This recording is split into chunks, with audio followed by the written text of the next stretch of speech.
আমার আর এবার ঈদ করা হবে না। কিভাবে বা ঈদ করব, ঈদের যা যা ড্রেস আছিল সবকিছু আপনাদের সঙ্গে ঈদের আগে শেয়ার করে দিচ্ছি। এগুলা কোনো কথা? এই যে আপনারা এত এত বলেন যে আপু ঈদে কি কিনছো দেখাও দেখাও করতে করতে আমি আমার ঈদের ড্রেসটা আপনাদের সঙ্গে রিভিল করে দিলাম। এটা কোনো কথা? আমার তো পুরা ঈদটাই নষ্ট হয়ে গেল, পুরাতন হয়ে গেছে আমার ঈদটা। আমি আপনাদেরকে বেশ কিছুদিন আগে বলেছিলাম আমার ফার্স্ট যে এই ড্রেসটা ঈদের জন্য নেওয়া, সেটা আমি আপনাদের সঙ্গে রিভিল করছি। দেন বলেছিলাম আরো 2টা ড্রেস আমার আছে, যদি আপনারা চান তাহলে শেয়ার করব। এরপরে এত এত মেসেজ আসছে আমার কাছে এই ড্রেস দেখানোর জন্য, আমি কি বলবো, দেখাইতে পাই নাই সময়ের জন্য। দেন ভাবলাম যে ওকে এখন একটু ফ্রি আছি, তাহলে এই ড্রেসটাও আপনাদের সঙ্গে রিভিল করি। তো আমার এই ড্রেসটা কিন্তু পুরোটাই ভেলভেট কাপড়ের ছিল। কেমন লাগতেছিল আপনাদের কাছে অবশ্যই জানাবেন। আমার কাছে অনেক প্রিটি লাগছে, বিশ্বাস করেন আমার একটু দেখাইতে ইচ্ছা করতেছিল না। পরে মনে পড়লো যে আপনারা আমাকে এত ভালোবাসেন, আমার ভালোবাসার মানুষরা যেহেতু দেখতে চাইছে আমি অবশ্যই দেখাবো।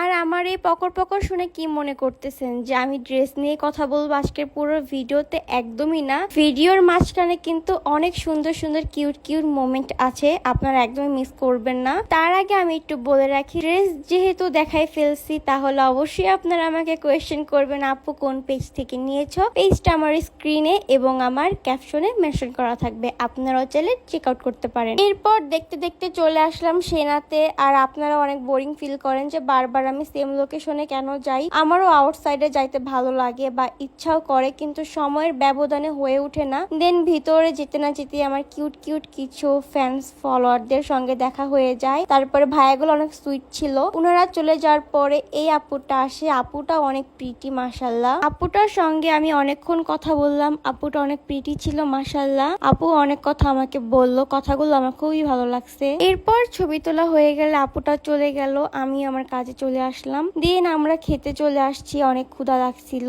প্লাস হচ্ছে গলাটা শুকাই গেছিল, এত গরম আর রোদ, তার উপরে এত হেভি একটা ড্রেস পরে আসছি, আমার তো দমই বের হয়ে যাচ্ছিল। এদিকে আয়েশা আমাকে খেপাচ্ছিল, বলতেছিল যে সেলিব্রিটি আপা আপনার ভালোবাসার মানুষদের পেয়ে আপনার অনুভূতি কি? আমি বলতেছিলাম যে আলহামদুলিল্লাহ অনেক ভালো, আমি অনেক খুশি হই আমার যখন ভালোবাসার মানুষগুলোকে সামনে থেকে পাই। আর এখনই আপনাদেরকে একটা জিনিস দেখাবো। আমি একটু নিজের ভিডিও করতেছিলাম আর সে এমন ভাবে দেখতেছিল আমাকে, আমার ভিডিওটা দেখে খুবই হাসি পায়। এরপর আমরা খাওয়া দাওয়া শেষ করে চলে যাচ্ছিলাম। যাওয়ার পথে আরো কিছু ভালোবাসার মানুষের সঙ্গে দেখা হয়। বিলিভ মি, এই 2টা আপু এত প্রিটি ছিল, ওনারা এত কথা বলছে, মানে কথাগুলো শুনতেও ভালো লাগে। তারপর ওই আপুর ছবি তোলা শেষ হয়ে গেলে এই আপুটাও ছবি তোলা লাস্ট মোমেন্টে আপু বলতেছিল একটা ভিডিও করবে আমার সাথে। এর মধ্যে আরো 2টা আপু চলে আসে। আলহামদুলিল্লাহ, মানুষ আমাকে এত ভালোবাসে, এত সাপোর্ট করে। আসলে সোশ্যাল মিডিয়াতেই জাস্ট যা দেখি, কিন্তু সামনাসামনি যখন দেখি একদম মনটাই ভরে যায়। এই 2টা আপুর আম্মু হচ্ছে মাঝখানে দাঁড়ানো এই ব্যক্তিটি।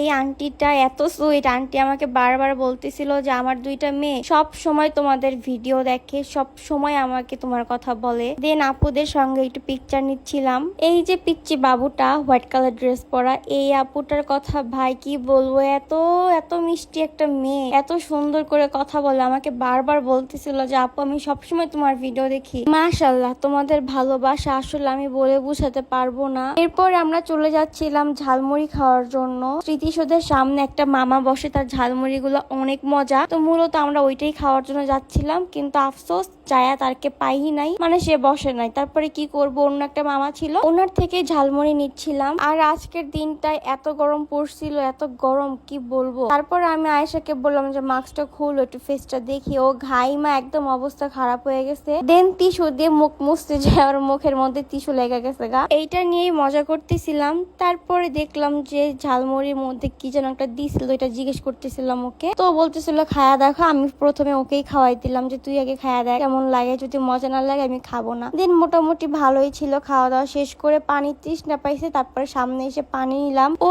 3-4 বারের মতো পানি খেয়ে আমাকে দিছিল বোতলটা, কিন্তু দুঃখজনক বিষয় কি জানেন, আমি পুরা পানি খায়া তারপরে খালি বোতল ওকে দিছিলাম। এদিকে আমাদের পিছনে একটা আপুনি ছিল, সে হচ্ছে তার বফের জন্য ওয়েট করতেছিল। তারপরে দেখি সেটাই তার বফ। আমরা খুবই শিহরিত দেখে। যাই হোক, তারপরে আমরা চলে যাচ্ছিলাম বাসায় যাওয়ার উদ্দেশ্যে। যাওয়ার আগে একটু রাস্তার ফুটেজ নিয়ে নিচ্ছিলাম। আর সবশেষে একটা কথা বলবো, কিছু কিছু পাবলিক আছে যেগুলা হচ্ছে আমার পিছনে থেকেই কুকুরের মতো ঘেউ ঘেউ করে। আসলে তোমাদের কাজই হচ্ছে ঘেউ ঘেউ করা, সামনে এসে কখনোই কিছু করতে পারবা না। তো তোমাদেরকে বলেও লাভ নাই, তোমরা হচ্ছে লাইফলেস কিছু পারসন।